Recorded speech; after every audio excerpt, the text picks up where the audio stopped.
যে যেখান থেকে যেভাবেই পারেন আমাদের ঢাকায় সেন্ট্রালি আমাদের এই শহীদি মার্চটি শুরু হবে ঢাকা বিশ্ববিদ্যালয়ের রাজু ভাস্কর্যের সামনে থেকে।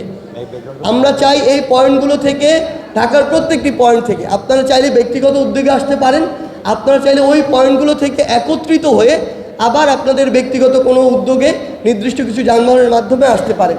এটি আপনারা নির্ধারণ করবেন। এটি আগামীকাল বিকাল 3টায় ঢাকা বিশ্ববিদ্যালয়ের রাজু ভাস্কর্যের সামনে থেকে শুরু হবে। আমি রুটটি বলছি, আমাদের শহীদি মার্চের রুট হবে রাজু ভাস্কর্য থেকে শুরু করে নীলক্ষেত হয়ে নিউ মার্কেট, কলাবাগান, এরপরে ধানমন্ডি পার হয়ে মানিক মিয়া এভিনিউ হয়ে, অর্থাৎ সংসদ ভবনের সামনে দিয়ে ফার্মগেট, কাওরান বাজার, শাহবাগ, আবার রাজু ভাস্কর্য হয়ে আমাদের জাতীয় শহীদ মিনারে গিয়ে শেষ হবে।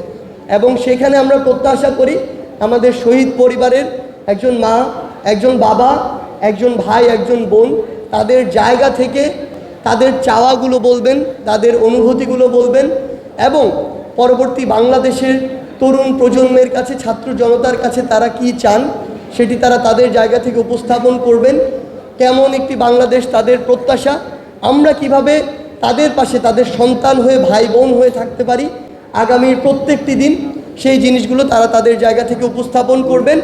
আমাদের 2টায় যখন শাহবাগে একত্রিত হওয়ার কথা ছিল তার ঠিক 2 ঘন্টা পূর্বেও কিন্তু পুরো বাংলাদেশের ছাত্র জনতার মধ্যে এটুকু চিন্তা কাজ করছিল যে আমরা যে জন্য নিজের জীবনের রিস্ক নিয়ে শাহবাগের দিকে ছুটে যাব সেটি সফল হবে কিনা। কিন্তু তার ওই চিন্তায়, চেতনায়, স্পিরিটে, আগ্রহে কিংবা তার ওই যে মনের যে একান্ত চাওয়া যে এই ফ্যাসিবাদের পতন ঘটাতে হবে, সেই জায়গায় কিন্তু বিন্দুমাত্র কমতি ছিল না।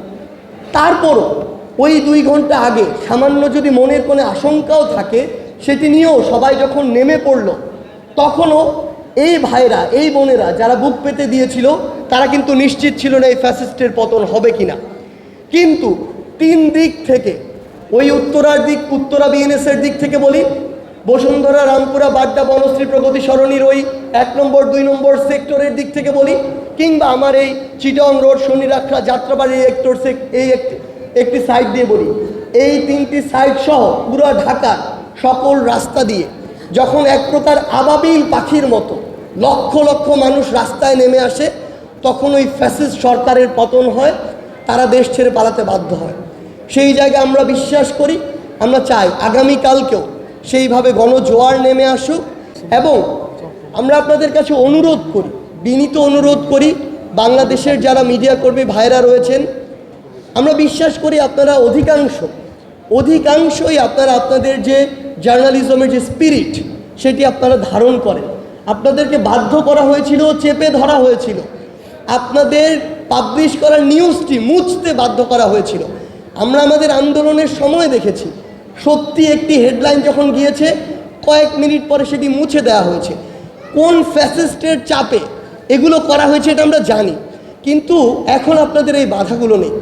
আমরা চাই আপনারা হসপিটালগুলোতে যান, আমাদের যে ভাই বোনগুলো এখনও কাতরাচ্ছে এই ডকুমেন্টেশনগুলো আপনারা করুন। এগুলো ইতিহাসের সবচেয়ে বড় অংশ হয়ে থাকবে। 71-এ এই আধুনিকায়ন ছিল না, এই মিডিয়া ছিল না, আমার এই প্রচার মাধ্যম ছিল না, এখন আছে। এখন যদি আজকে থেকে 100 বছর পরে আমরা সত্যি তথ্যগুলো পুরো বাংলাদেশের পরবর্তী প্রজন্মের সামনে না তুলে ধরতে পারি, এই ব্যর্থতার দায়ভার, এই লজ্জার দায়ভার, এই সীমাবদ্ধতার দায়ভার আমাদের প্রত্যেককে নিতে হবে, যার ভার অনেক শক্ত, যার ওজন অনেক বেশি।